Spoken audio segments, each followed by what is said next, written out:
الذي أنزل فيه القرآن هدى للناس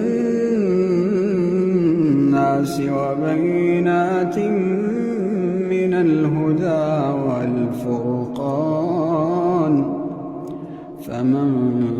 شهد منكم الشهر فليصمه، ومن كان مريضا أو على سفر فعدة من أيام أخر، يريد الله بكم اليسر ولا يريد بكم العسر، ولتكملوا العدة ولتكبروا الله على ما هداكم ولعلكم تشكرون.